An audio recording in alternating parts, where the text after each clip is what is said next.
My YouTube channel the virtual classroom.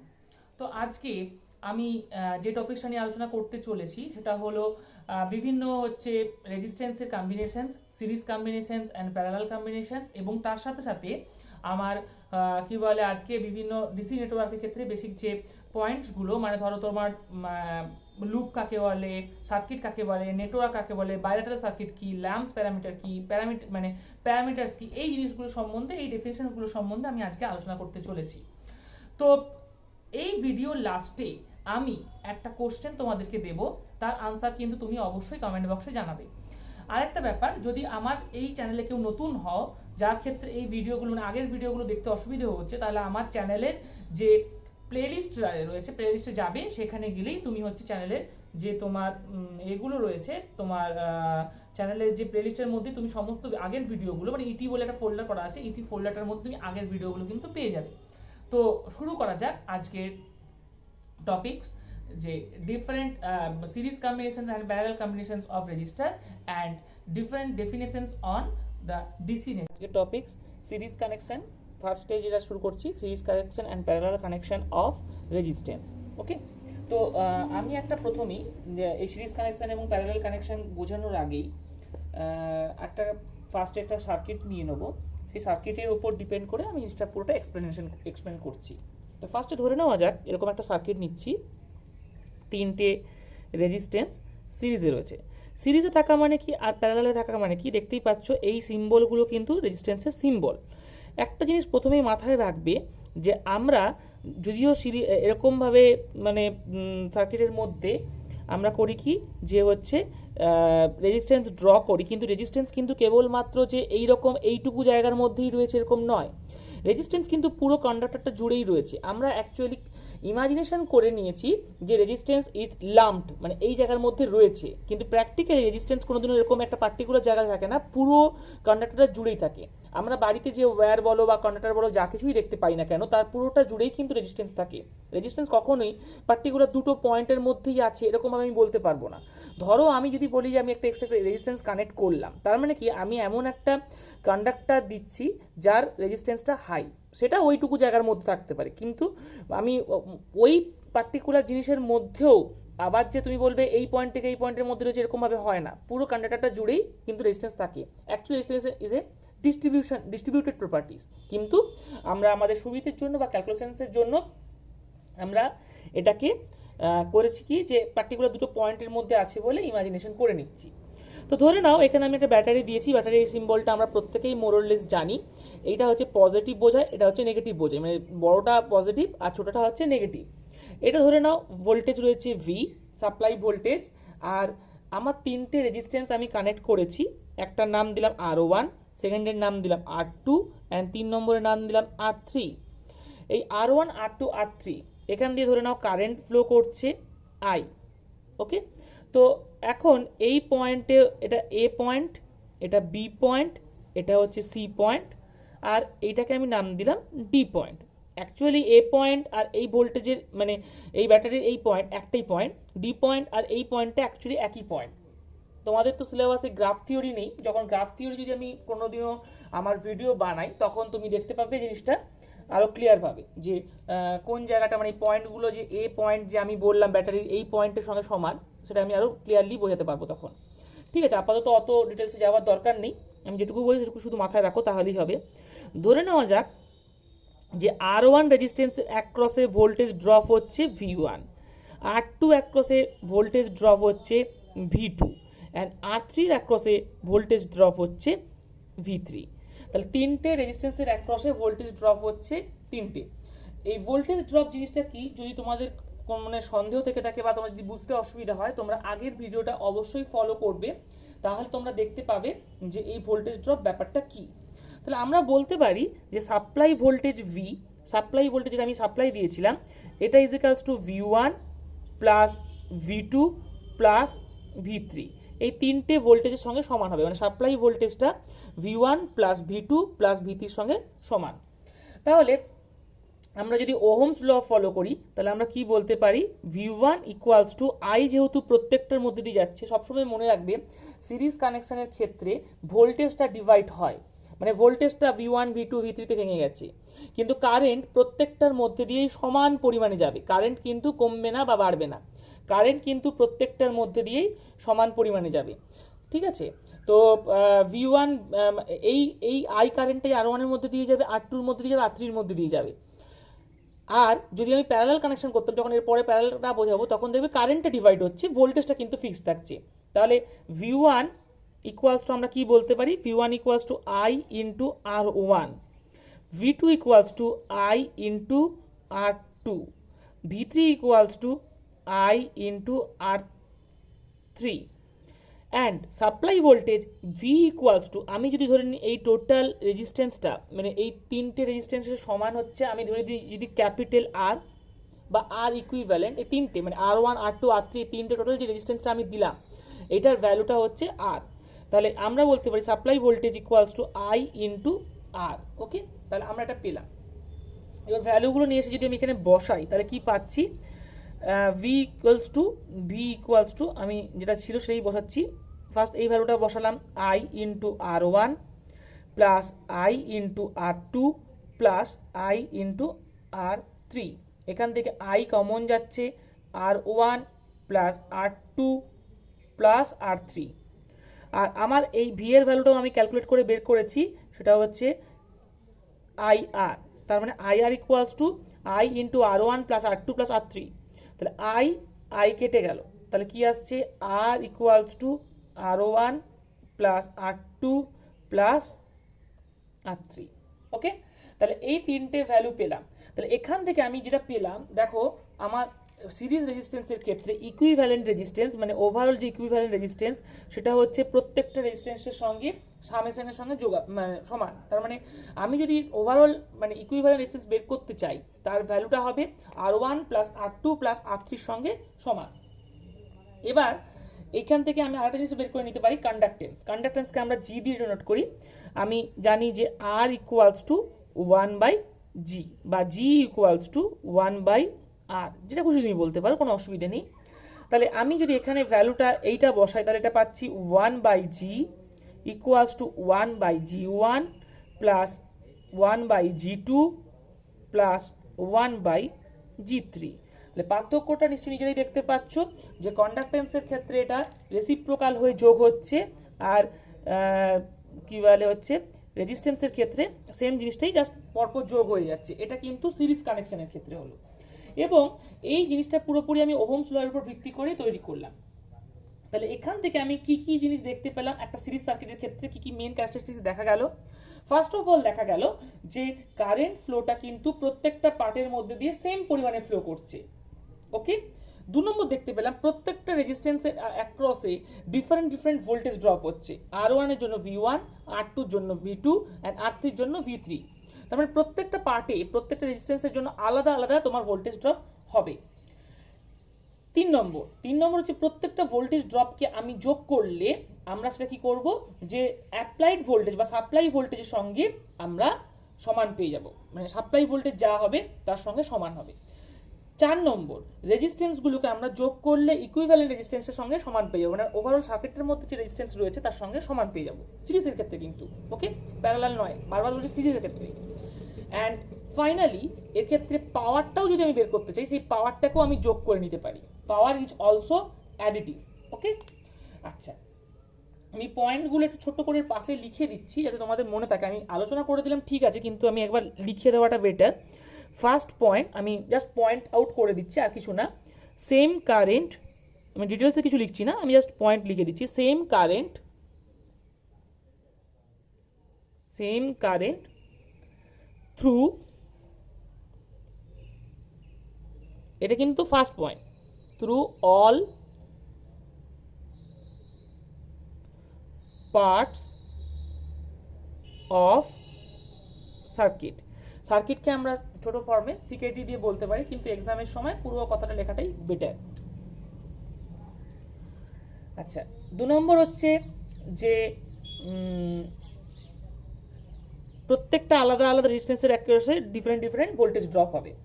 Different resistance বা different register হচ্ছে মেটেরিয়ালটা, মানে যেটার প্রপার্টিস হচ্ছে রেজিস্ট্যান্স, আর রেজিস্ট্যান্স হচ্ছে একটা প্রপার্টি।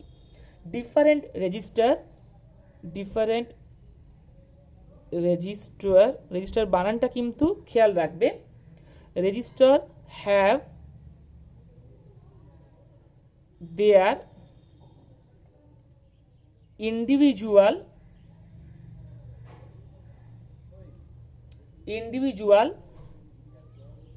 voltage drops। 3 নম্বর, এটা গেল 2 নম্বর পয়েন্ট। 3 নম্বর হচ্ছে ভোল্টেজ ড্রপ, প্রত্যেকটা ভোল্টেজ ড্রপকে যদি আমি যোগ করি তাহলে সেটা হচ্ছে ইকুয়াল, মানে ভোল্টেজ অ্যাপ্লাইড ভোল্টেজের সঙ্গে সমান হবে। তার মানে আমি কি বলতে পারি, অ্যাপ্লাইড ভোল্টেজ বা supply voltage, applied voltage equals to sum of different voltage drops। 4 number point হচ্ছে যে রেজিস্ট্যান্স বা equivalent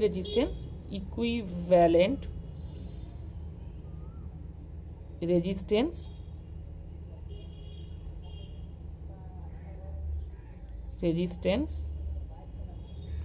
equals to sum of all resistances।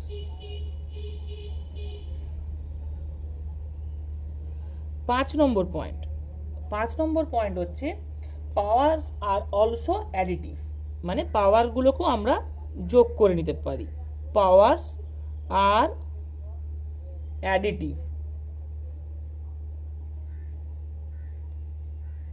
ওকে, এই পয়েন্টগুলো কিন্তু আমাকে মাথায় রাখতে হবে। প্রথম পয়েন্ট এটা, সেকেন্ড পয়েন্ট এটা, থার্ড নম্বর পয়েন্ট এটা, 4 নম্বর পয়েন্ট এটা, 5 নম্বর পয়েন্ট এটা। ওকে, এরপরে আরেকটা নতুন ইম্পর্টেন্ট জিনিস আমাকে জানতে হবে এই সিরিজ কানেকশনের ক্ষেত্রে, সেটা হচ্ছে voltage divide rule. Voltage divider rule কিন্তু very important for electrical and electronics ইনস্ট্রুমেন্টেশনের জন্য খুবই ইম্পর্টেন্ট। তোমরা যখন এর পরের সেমিস্টারে গিয়ে সার্কিট থিওরি পাবে তখন কিন্তু এই voltage divider rule, current divider rule, এগুলো কিন্তু প্রচণ্ড কাজে লাগবে। মানে এইগুলো কিন্তু না জানলে তোমরা কিন্তু প্রচণ্ড অসুবিধায় পড়ে যাবে। কাজে এটা কিন্তু খুব ভালোভাবে বুঝে নেবে যে what is voltage divider rule. Voltage divider rule জিনিসটা কি। তো ভোল্টেজ ডিভাইডার রুলের ক্ষেত্রে আমার প্রথমেই আমি তো যেহেতু ধরে নিয়েছিলাম যে হচ্ছে এই একটা সার্কিট, এই সার্কিটের মধ্যে আমার resistance R1, R2 and R3।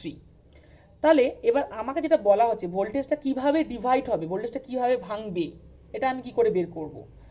Voltage according to voltage divider rule, V1 equals to V into R1 divided by R। R বলতে কিন্তু এখানে ইকুইভ্যালেন্ট রেজিস্ট্যান্স, তার মানে কি V into R1 divided by R2 plus R3 plus R2 plus R3। ঠিক same ভাবে V2 equals to V into R1 divided by R, মানে V into R2 হবে, R2 divided by R2 divided by R1 plus R2 plus R3। and V3 যদি তোমাকে বলা হয় তাহলে V into R3 just change হচ্ছে, উপরে R1 আসলো V1 এর জন্য, V2 এর জন্য R2 আসলো, আর V3 এর জন্য R3 আসছে। R3 সমান হচ্ছে V into R3 divided by R1 plus R2 plus R3। তার মানে তিনটে রেজিস্ট্যান্সের জন্য যত বেশি তোমার রেজিস্ট্যান্স থাকবে তার জন্য তোমার আলাদাভাবে কিন্তু এই ভ্যালুগুলো আসতে থাকবে। তাহলে এটা হচ্ছে আমার কিন্তু ভোল্টেজ ডিভাইডার রুল। তোমাকে যদি সাপ্লাই ভোল্টেজ দিয়ে দেওয়া থাকে এবং তোমাকে যদি প্রত্যেকটা রেজিস্ট্যান্স দেওয়া থাকে, তাহলে তোমাকে যদি ইকুইভ্যালেন্ট মানে প্রত্যেকটা রেজিস্ট্যান্সের অ্যাক্রসে ভোল্টেজ ড্রপ বের করতে বলে, আশা করি তোমরা এই ফর্মুলাটা ইউজ করে তোমরা কিন্তু ভোল্টেজটাকে ডিভাইড করতে পারবে। ঠিক আছে, তো নেক্সট আমাদের হচ্ছে প্যারালাল কানেকশন অফ রেজিস্ট্যান্স।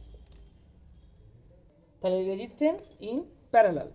আমি এর ক্ষেত্রেও সেম ভাবে আগের বারের মতো এখানেও একটা সার্কিট নিয়ে নেব। এই সার্কিটটাও কিন্তু ভালো করে খেয়াল করবে, এই সার্কিটের ক্ষেত্রে কি হচ্ছে এই ব্যাপারটা একটুখানি ভালো করে মাথায় রাখবে। আগের ক্ষেত্রে আমার প্রত্যেকটা রেজিস্ট্যান্স সিরিজে কানেকশন হয়েছিল, এর ক্ষেত্রে রেজিস্ট্যান্সগুলো প্যারালালি কানেকশন হবে।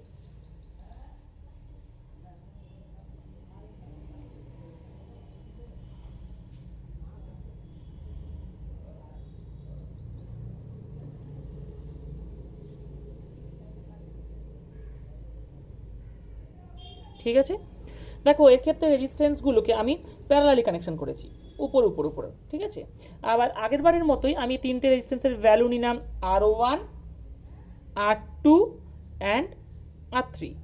এখানেও সাপ্লাই ভোল্টেজ হচ্ছে আমার V, এবং এখানে যে কারেন্টটা সাপ্লাই ভোল্টেজ বা ব্যাটারি থেকে বেরোচ্ছে সেটা হচ্ছে I।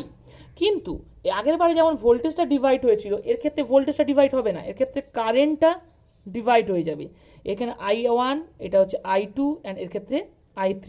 আমাদের বাড়িতে যে কানেকশানগুলো আমরা করি, বাড়ির ক্ষেত্রে কানেকশান সবসময় প্যারালাল কানেকশান হয়। ওকে, বাড়ির ক্ষেত্রে আমার প্যারালাল কানেকশন করা হয়। তো এর ক্ষেত্রে কিন্তু জিনিস খেয়াল করে দেখো, এখানে কিন্তু আমি ভোল্টেজটা মানে এই টোটাল সিরিজ প্যারালাল কম্বিনেশনসটার অ্যাক্রসে ভোল্টেজ কিন্তু একটাই, সেটা হচ্ছে সাপ্লাই ভোল্টেজের সঙ্গে সমান। তাহলে এর ক্ষেত্রে আমি বলতে পারি যে আই ইকুয়ালস টু মানে এই সাপ্লাই কারেন্ট, এই কারেন্টেই কিন্তু আবার এখান দিয়েও ব্যাক করবে।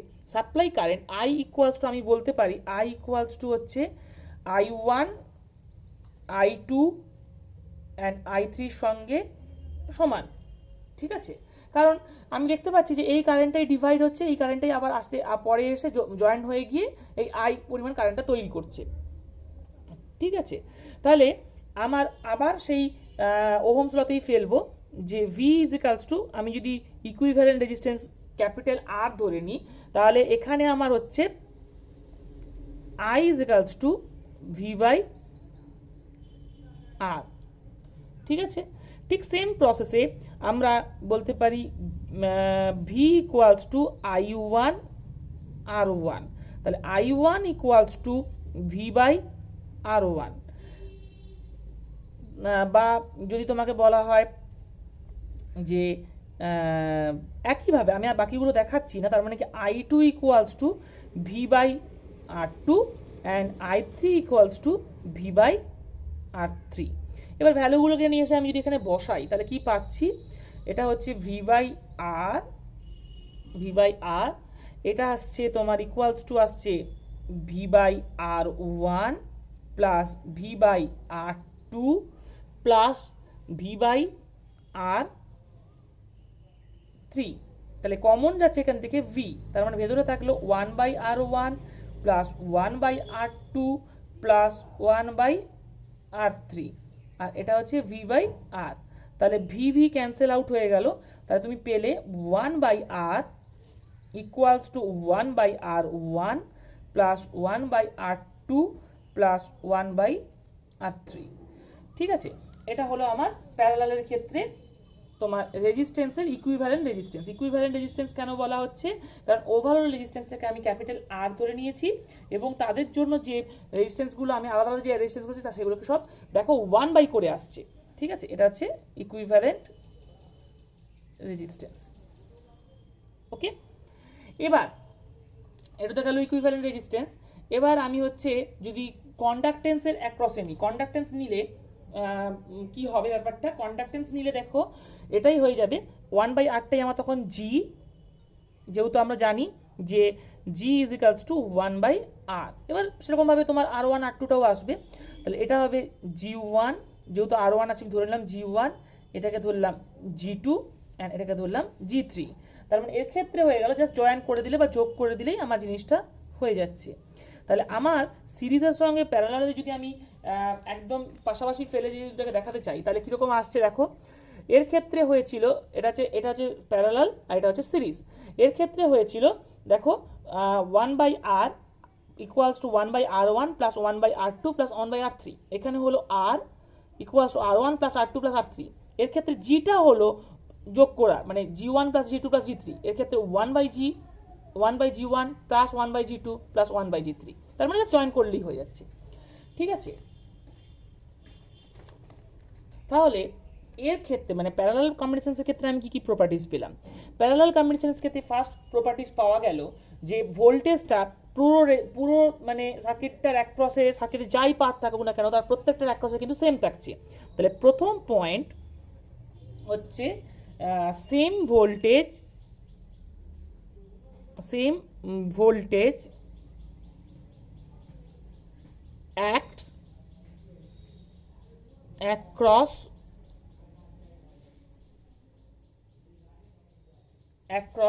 all parts of the circuit. ওকে, 2 নম্বর হচ্ছে যে ডিফারেন্ট রেজিস্ট্যান্সের ক্ষেত্রে কিন্তু ডিফারেন্ট ইন্ডিভিজুয়াল কারেন্ট থাকছে। তাহলে different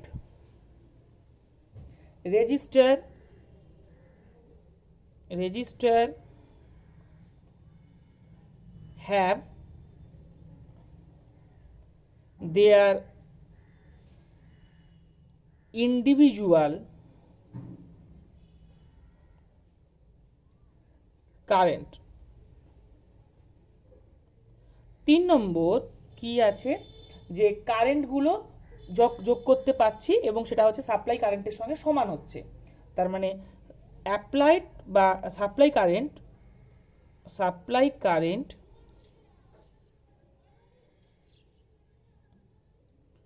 equals to sum of all individual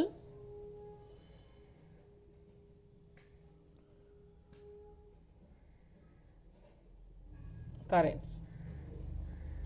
ওকে, তারপরে আর কি আছে?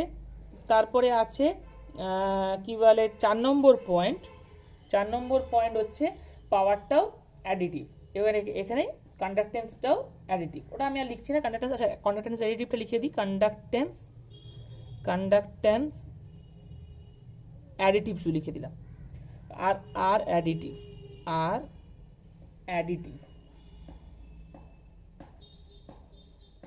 আর তোমার হচ্ছে পাওয়ারস আর অ্যাডিটিভ। ওকে, তার মানে এই হলো আমার টোটাল 5টা পয়েন্ট। হ্যাঁ, এবার আমরা যেটা শুরু করব সেটা হচ্ছে কারেন্ট ডিভাইড রুল। যেমনভাবে আমরা ভোল্টেজ ডিভাইড রুল পেয়েছিলাম তেমনভাবে কারেন্ট ডিভাইড রুলও আমার কিন্তু রয়েছে। তাহলে কারেন্ট ডিভাইড রুল,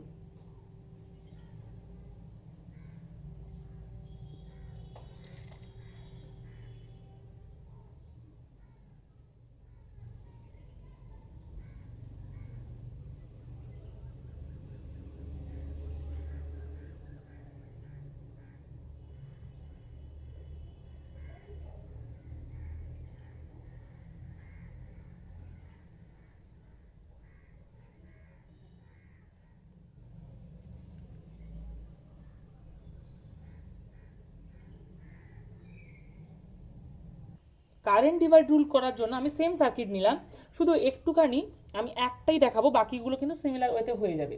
তো আমরা প্রত্যেকেই জানি যে V is equals to I R, যেটা আমার ওহমস ল। এবং এখান থেকে আমরা বলতে পারি, আবার এই সার্কিট থেকে আমরা বলতে পারি, যেটা আমি একটু আগে লিখেছি, সেটা হচ্ছে v is equals to I one into R one. আমার টার্গেট হচ্ছে এই আই ওয়ানের ভ্যালুটা আমাকে বের করতে হবে। তাহলে আমি যদি, যেহেতু দুটোই ভি আছে, তাহলে আমি দুটোকে যদি সমান করে দিই, তাহলে আমরা কি বলতে পারি? আমরা বলতে পারি যে I R equals to I one R one. ঠিক আছে, তার মানে আমাকে আই ওয়ান যদি বলতে বলা হয় তাহলে what is I one? I one equals to I into, মানে জাস্ট এই পাশে আর ওয়ানটাকে পাঠাচ্ছি, I one equals to R divided by R one, তাই তো? এখন এটা ইকুয়েশন নাম্বার আমি 1 দিয়ে রাখলাম। এখন আমরা প্রত্যেকে জানি কি যে 1 বাই আর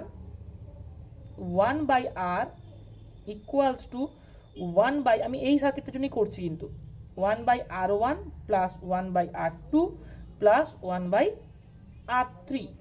তাহলে এটাকে যদি আমি লসাগু করি তাহলে কি পাচ্ছি? R one R two R three. তাহলে উপরে আসছে কি? উপরে আসছে এটার জন্য আসছে R two R three plus R1 R3 plus এটার জন্য আসবে R1 R2। তাহলে এটাকে যদি আমি উল্টে দিই, রেসিপ্রোকাল করে দিই, কেননা আমাকে রেসিপ্রোকাল এই কারণেই করতে হচ্ছে যেহেতু আমার 1/r আছে। তাহলে 1/r এর জায়গায় যদি r বের করতে চাই তাহলে কি আসছে, r ইকুয়ালস টু আসছে আমার তাহলে R1 R2 R3। তাহলে কি আসছে নিচে R2 R3 plus R1 R3 plus R1 R2। ওকে, তাহলে এবার এই ভ্যালুটা নিয়ে গিয়ে আমি এখানে বসাবো। তার মানে আমি ফ্রম ইকুয়েশন 1 কি পাচ্ছি, ফ্রম ইকুয়েশন 1 আমি পাচ্ছি I1 ইকুয়ালস টু I1, এটা হচ্ছে I ছিল, সরি এটা হচ্ছে ইনটু হবে, I1 equals to I into R এর জায়গায় আমি এই ভ্যালুটা বসাবো R1 R2 R3 divided by R2 R3 plus R1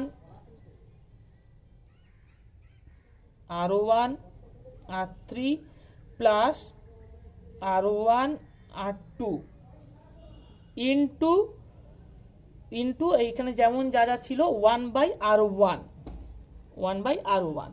তাহলে এই 1/R1টা কিন্তু এই R1 এর সঙ্গে ক্যান্সেল আউট হয়ে গেল। তাহলে আমরা কি পেলাম, আমরা পেলাম I1 equals to I into উপরে থাকছে R1 R2, নিচে হচ্ছে এই পুরো ইকুয়েশনসটা। তার মানে হচ্ছে আমরা লিখলাম I1 equals to I into R2 R3 divided by R2 R3 plus R1 R3 plus R1 R2। খুব ভালো করে খেয়াল করে দেখো ইকুয়েশনসটার দিকে, আমার এখানে 1 আছে কিন্তু উপরে R1 নেই, আর প্রত্যেকটার কিন্তু আমি জাস্ট একটা করে কম্বিনেশন করেছি। R2 এর সঙ্গে R3 কম্বিনেশন, R1 এর সঙ্গে R3 কম্বিনেশন অ্যান্ড R1 এর সঙ্গে R2 কম্বিনেশন। ঠিক সেম প্রসেসে আমি কিন্তু বাকিগুলোকেও লিখতে পারি। বাকিগুলোকে লেখা মানে হচ্ছে I2 equals two I1 into তোমার উপরে আসবে তার মানে R1 R3, নিচটাতে অ্যাজ ইউজুয়াল যেমন যা থাকার সেটাই থাকবে, মানে তিনটের কম্বিনেশন দুটো দুটো করে।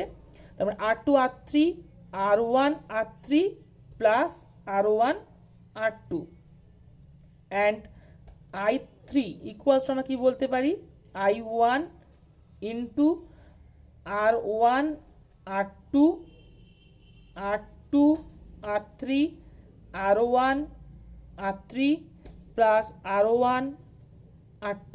তারপর এই হলো আমার কারেন্ট ডিভাইড রুল যেটা আমি স্টার্ট করেছিলাম। কারেন্ট ডিভাইড রুল হচ্ছে এইটা, এই ফর্মুলাটা তুমি যদি ইউজ করো তাহলে তোমরা কিন্তু কারেন্টটাকে ডিভিশন করতে পারবে। ঠিক আছে, তাহলে আমি একে একটা বক্স করে দিচ্ছি, এটা কিন্তু মাথায় রাখবে। এবং এই কারেন্ট ডিভাইড রুল এবং ভোল্টেজ ডিভাইড রুল কিন্তু ভেরি ভেরি ইম্পর্টেন্ট যারা হচ্ছে এর পরের সেমিস্টারে গিয়ে সার্কিট থিওরি পাবে তাদের জন্য, এবং মানে অনেক সময় এক্সামের সময় খুব ছোটোখাটো মানে এর জন্য ম্যাথ বের করার জন্য এইগুলো কিন্তু খুবই দেয়, কাজেই এগুলো কিন্তু খুব ভালোভাবে মাথায় রাখবে।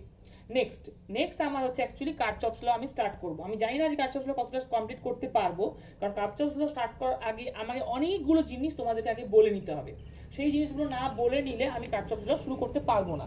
তবুও আমি চেষ্টা করছি আজকে যতটা কারচপস ল কমপ্লিট করে নেওয়া যায়। প্যারামিটারসগুলো সম্বন্ধে আমি ফার্স্ট স্টার্ট করি। এখানে নেটওয়ার্ক থিওরেমগুলো যেহেতু বলতে স্টার্ট করেছি, তার ফার্স্ট প্যারামিটারস হচ্ছে সার্কিট কাকে বলে। সার্কিট কাকে বলে আগে আমি আমার সেকেন্ড পিরিয়ডে মোস্ট প্রবাবলি আমি বলেছিলাম, তাও আরেকবার আমি এখানে বলে নেওয়া, কারণ পরপর আমার এই জিনিসগুলো থাকা খুব ইম্পর্টেন্ট। তোমরা কিন্তু এই যে নোটসগুলো আমি পরপর লেখাবো জিনিসগুলো, এগুলো কিন্তু এক জায়গায় জট ডাউন করে রাখবে। আরেকটা ব্যাপার, আমি যখন পড়াচ্ছি তার সঙ্গে সঙ্গে তোমরা কিন্তু খাতা পেন নিয়ে বসবে, না হলে কিন্তু খুব অসুবিধায় পড়বে। কারণ আমি হুড় করে বলে যাচ্ছি, তোমরা গল্পের মতো শুনলে হবে না, জিনিসটাকে প্র্যাকটিস করতে হবে। তো a circuit is a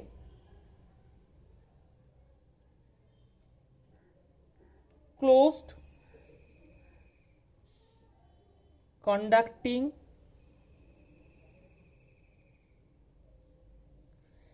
path এবার সার্কিট ক্লোজ হতেও পারে বা ওপেনও হতে পারে, এটা ক্লোজ আর আমি লিখলাম open, open conducting path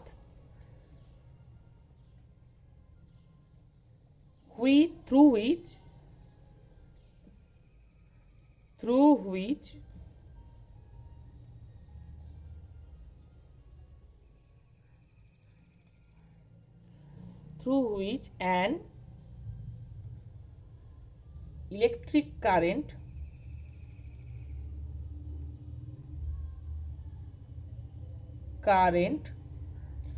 either flows or is intended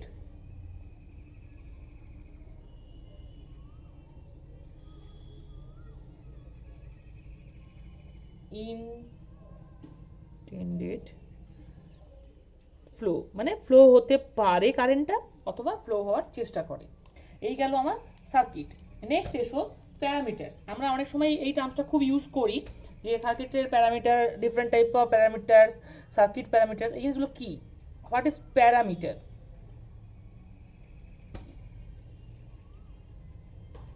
next হচ্ছে প্যারামিটার।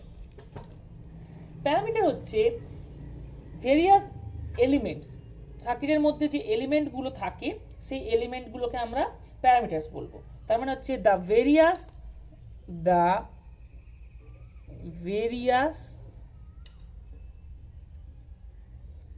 এলিমেন্টস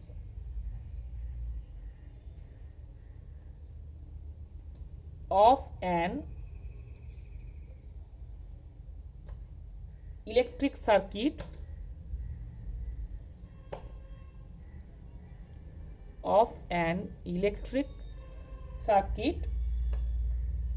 are called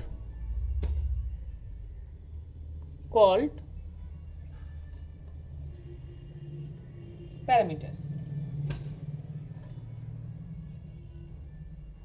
বিভিন্ন এলিমেন্টস গুলোকে, সরি প্যারামিটার্স। এক্সাম্পল কি? এক্সাম্পল হচ্ছে যেমন তোমার রেজিস্টার বা রেজিস্টেন্স, ক্যাপাসিটেন্স,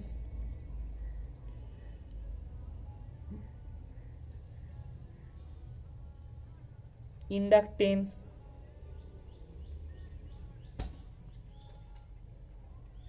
এটসেট্রা। এবার এই প্যারামিটারগুলো লাম্পড হতে পারে অথবা ডিস্ট্রিবিউটেড হতে পারে। আমি একটু আগেই বলছিলাম যে লাম্পড প্যারামিটার হয় আর ডিস্ট্রিবিউটেড প্যারামিটার হয়। এখন প্রশ্নটা হচ্ছে what is lumped parameter and what is distributed parameter. এই জিনিসটা আমাকে এবার ক্লিয়ার করে নিতে হবে যে লাম্পড প্যারামিটার কী জিনিস আর ডিস্ট্রিবিউটেড প্যারামিটার কী জিনিস, এটা কিন্তু আমাদের বুঝে নিতে হবে। আমি যে টার্মসটা ইউজ করলাম যে what is lumped and what is distributed. Lumped মানে যে সমস্ত প্যারামিটারগুলো পার্টিকুলার দুটো পয়েন্টের মধ্যে আমার জট ডাউন হয়ে থাকবে, দুটো পয়েন্টের মধ্যে আমি পুরো প্যারামিটারটা ধরে নেব। আর ডিস্ট্রিবিউটেড মানে কি থ্রু আউট দ্য সার্কিট পুরো জিনিসটা হচ্ছে তোমার ডিস্ট্রিবিউটেড থাকবে। প্র্যাকটিক্যালি আমরা যখন মানে করি, ম্যাথামেটিক্স করি বা যখন ক্যালকুলেশনস করি বা যখন কোনো কিছু শো করি, তখন আমরা ধরে নিই প্যারামিটারটা ওই পার্টিকুলার ওই দুটো পয়েন্টের মধ্যে রয়েছে। কিন্তু আমার ম্যাক্সিমাম ক্ষেত্রে এরকম দুটো পয়েন্টের মধ্যে কিন্তু থাকে না। আমার কি হয়, পুরো সার্কিটটা জুড়ে প্যারামিটারসগুলো কিন্তু ডিস্ট্রিবিউটেড থাকে। কাজে আমরা কি বলবো যে দিস প্যারামিটারস, আর অনেক ক্ষেত্রে মানে খুবই মানে অনেক জায়গাতে দেখা যায় যে এগুলো লাম্পড হয়, সেটা খুবই কম। কারণ এই parameters, this parameters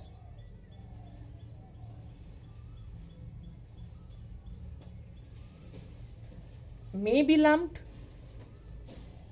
be lumped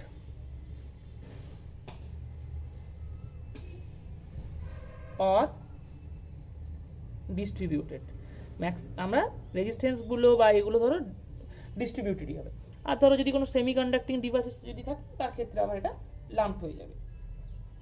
ঠিক আছে, নেক্সট এসো লিনিয়ার সার্কিট। এগুলো খুব ইম্পর্টেন্ট, কেননা এই যখনই আমরা এই থিওরেমস গুলো বলতে যাব তখনই আমাকে আগে বলতে হবে লিনিয়ার বাইলেটারাল সার্কিট বা এরকম কিছু। What is linear circuit? Linear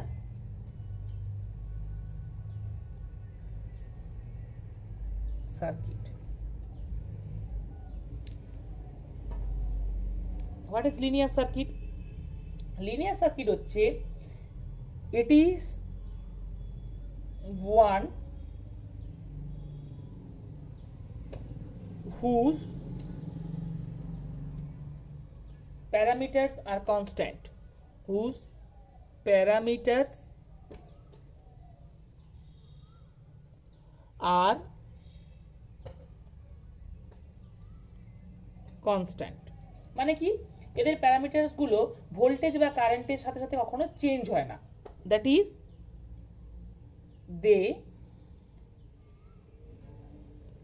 they do not change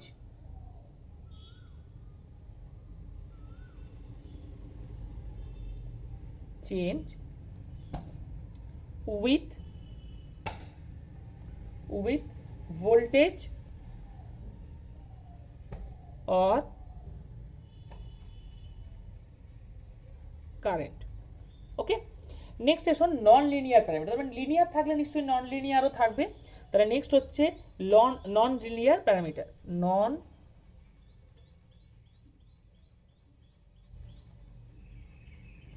linear circuit. Circuit এবং প্যারামিটারও হতে পারে, যেগুলো ভোল্টেজ এবং কারেন্টের সঙ্গে যে প্যারামিটারগুলো চেঞ্জ হয় না সেগুলোকে আমরা বলবো লিনিয়ার সার্কিট, লিনিয়ার প্যারামিটার। আর বা লিনিয়ারলি চেঞ্জ হয়, আর যেগুলো ভোল্টেজ কারেন্টের সঙ্গে নন লিনিয়ারলি চেঞ্জ হবে সেগুলোকে আমরা বলবো নন লিনিয়ার প্যারামিটার। তাহলে it is that circuit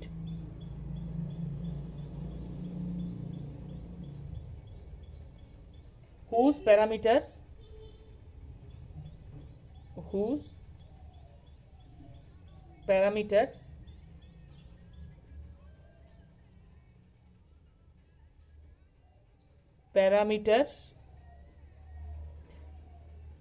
change with voltage or current, with voltage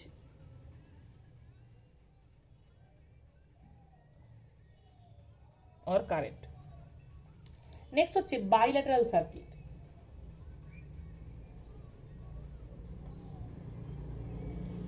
bilateral circuit.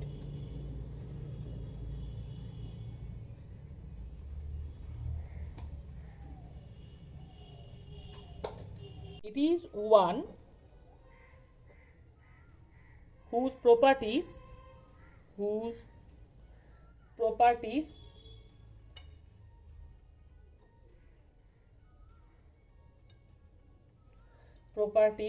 or characteristics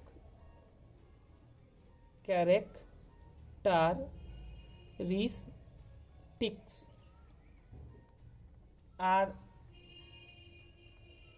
same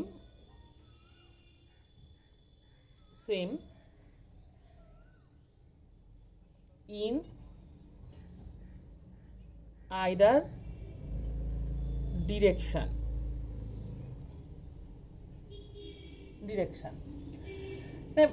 basically যেটা বলতে চাওয়া হলো সেটা হচ্ছে এটা এমন একটা সার্কিট যার মধ্যে দিয়ে বোথ ডিরেকশনই কারেন্ট ফ্লো করতে পারে। মানে ধরো একটা, যদি আমি এখানে উপরে দেখালাম, এখানে ধরো যদি একটা রেজিস্ট্যান্স নিই, এই রেজিস্ট্যান্সের মধ্যে যদি আমি একটা ধরো এসি সাপ্লাই দিলাম, আমি ডিসি সাপ্লাই দিচ্ছি না, মানে এসি সাপ্লাই দিলাম। এসি চ্যাপ্টার আসলে তুমি ব্যাপারটা বুঝতে পারবে, আমি আপাতত নামটা বলে দিচ্ছি। এসি সাপ্লাই দিলাম, এসির ক্ষেত্রে কি হয়, বোথ ডিরেকশনে কারেন্ট ফ্লো করতে পারে, একবার এদিকেও কারেন্ট যেতে পারবে, একবার এদিকেও কারেন্ট যেতে পারবে। তাহলে এরকম যদি একটা সার্কিট নিই, তো এর ক্ষেত্রে যদি রেজিস্ট্যান্সটা নিচ্ছি, এই সার্কিটের মধ্যে দিয়ে একবার এই ডিরেকশনেও কারেন্ট যেতে পারে, আবার এই ডিরেকশনেও কারেন্ট যেতে পারে। এই টাইপের সার্কিটগুলোকে আমরা বলবো বাইল্যাটারাল সার্কিট। আর একটা সার্কিট হতে পারে যেটাকে বলা হয় ইউনিল্যাটারাল সার্কিট, যেটার মধ্যে কেবলমাত্র একটা ডিরেকশনেই কারেন্ট যাবে। সেটা হচ্ছে যেমন ধরো, এটা যদি আমি ডায়োড নিই, ডায়োডের ক্ষেত্রে আমি এসি সাপ্লাই দিলে কেবলমাত্র এই ডিরেকশনেই মানে ফরওয়ার্ড বায়াস হবে, এই দিকে কেবলমাত্র কারেন্টটা যাবে। রিভার্স ডিরেকশনে মানে রিভার্স ডিরেকশন কিন্তু কারেন্ট ফ্লো করবে না। তাই এই টাইপের সার্কিটগুলোকে আমরা বলবো ইউনিল্যাটারাল সার্কিট। জেনারেলি সমস্ত ট্রান্সমিশন লাইন যেগুলো দেখা যায় সেগুলো সব বাইল্যাটারাল সার্কিট হয়ে থাকে, মানে বোথ ডিরেকশনই এরা ফাংশন করতে পারে এবং বোথ ডিরেকশনে এর মধ্যে কারেন্ট ফ্লো করতে পারে। ইউনিল্যাটারাল সার্কিট আমি লিখলাম। ইউনিল্যাটারাল সার্কিটের ক্ষেত্রে কি হয়, it is that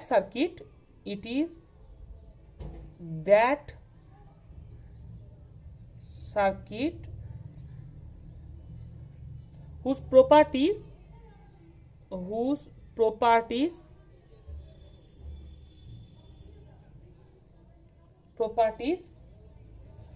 or characteristics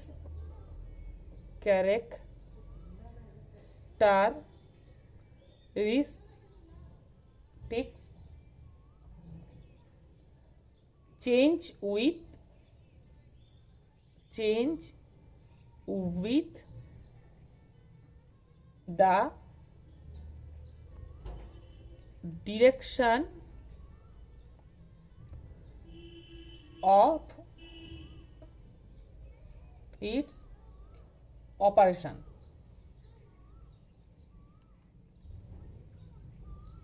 মানে যেটা আমি একটু আগে বললাম, এর প্রপার্টিসগুলো চেঞ্জ হয়ে যায়, মানে এর মধ্যে দিয়ে কারেন্টটা কেবলমাত্র একটা ডিরেকশনেই ফ্লো করে।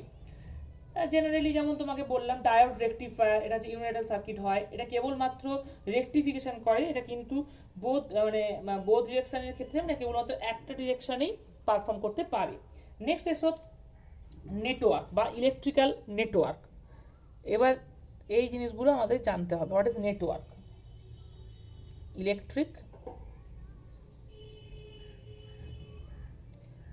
Network,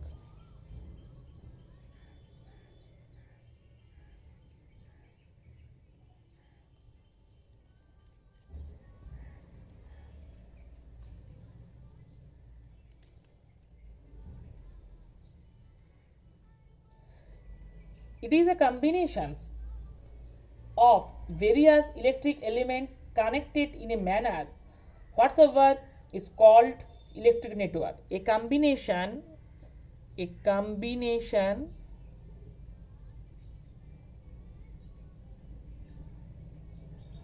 of various electric elements connected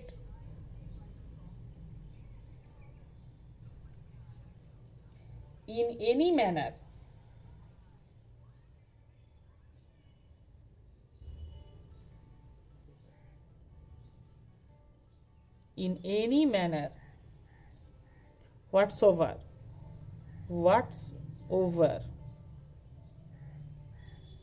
is called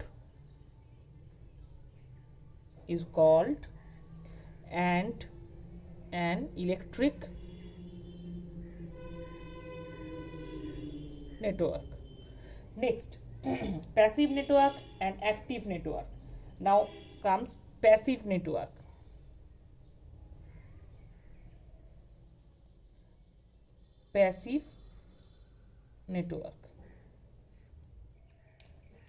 what is passive network? যেটার মধ্যে কোনো সোর্স অফ ইএমএফ থাকবে না সেটাকে আমরা বলবো প্যাসিভ নেটওয়ার্ক। তার মানে সোর্স অফ ইএমএফ যার মধ্যে নেই সেটা হচ্ছে আমার passive network. It is one which contains no source of EMF in it। ওকে, তাহলে অ্যাক্টিভ নেটওয়ার্ক কোনটা হবে? যার মধ্যে সোর্স অফ ইএমএফ থাকবে সেটা তাহলে অ্যাক্টিভ নেটওয়ার্ক হবে।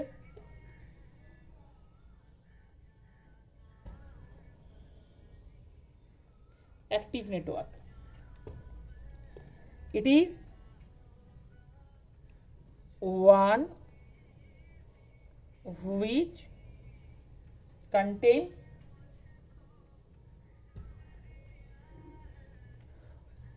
one or more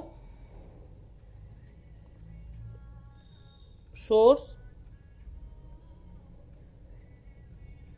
of EMF in it। ঠিক আছে, তারপর আসছে node. What is node?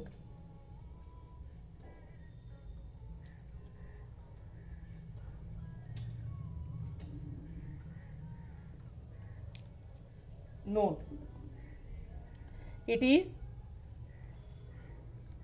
a junction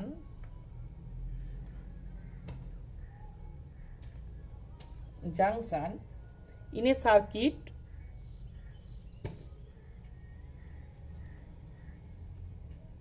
where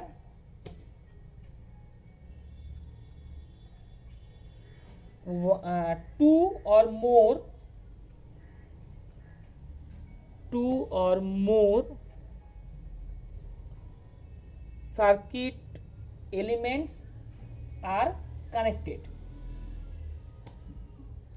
Elements are connected together।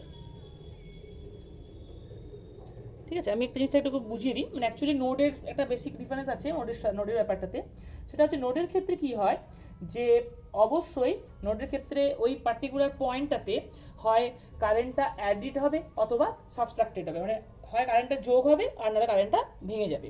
আমি একটা এক্সাম্পল দিচ্ছি। ধরো এরকম একটা সার্কিট যদি নেওয়া হয়,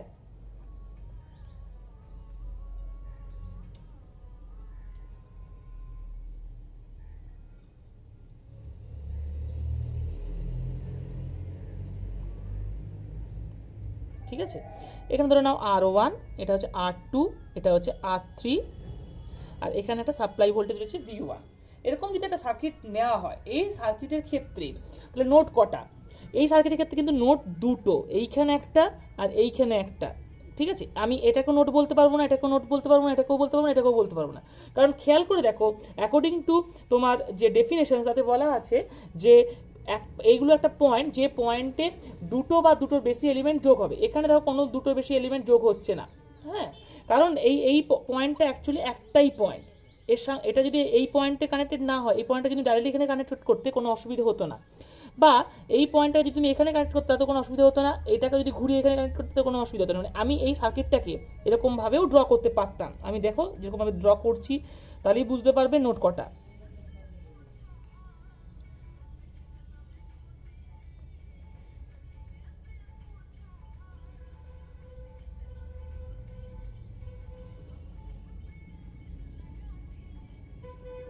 দেখো এইখানে R1, R2 অ্যান্ড R3, এটা হচ্ছে V।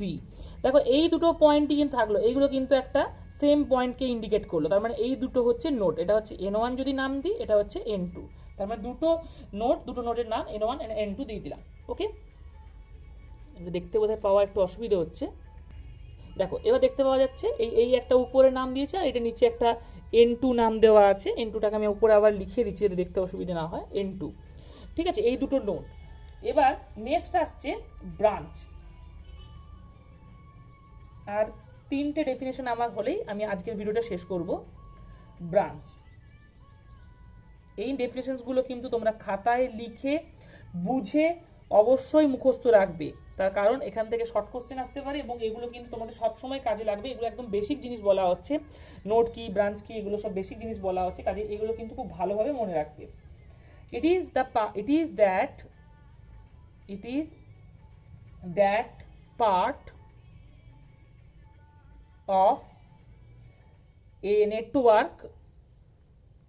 of a network which lies between two junctions।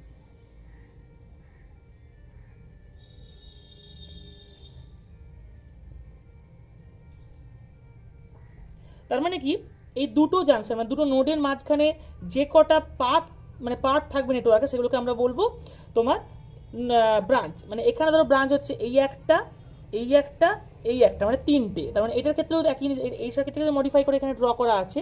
তাহলে এখানে আসছে একটা, দুটো, তিনটে। তার মানে এখানে হচ্ছে তিনটে ব্রাঞ্চ আমার এই সার্কিটের ক্ষেত্রে রয়েছে। নেক্সট আসো loop.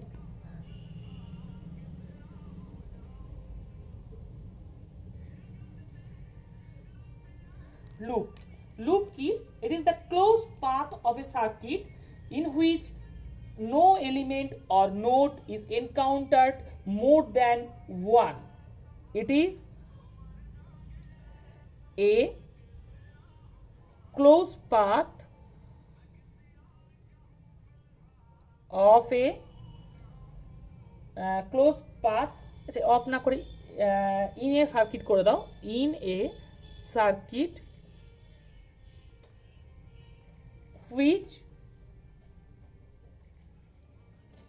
no element or node is encountered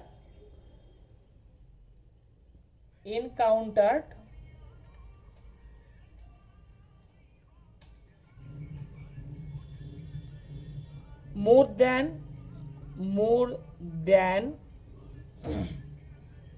once. তার মানে কি, একটা সার্কিটের মধ্যে একটা পাথ যেখানে কোনো এলিমেন্ট একের বেশি বার কিন্তু কাউন্ট করা যাবে না। তার মানে এখানে কটা লুপ আছে, খুব ভালো করে এটা বোঝো কিন্তু। লুপ এবং এরপরে আসবে মেশ। আমি মেশটাও আগে লিখে নিই, তাহলে হচ্ছে তোমাদের ক্লিয়ার হয়ে যাবে ব্যাপারটা। আমি একবারেই দুটোকে আমি তোমাদের এক্সপ্লেন করতে পারবো। Mesh,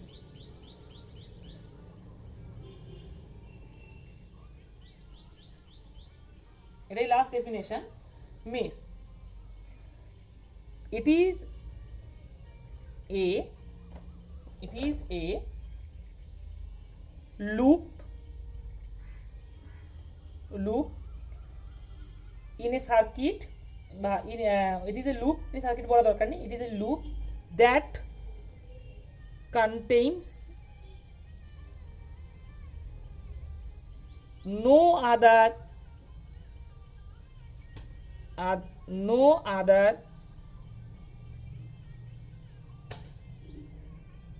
loop within it.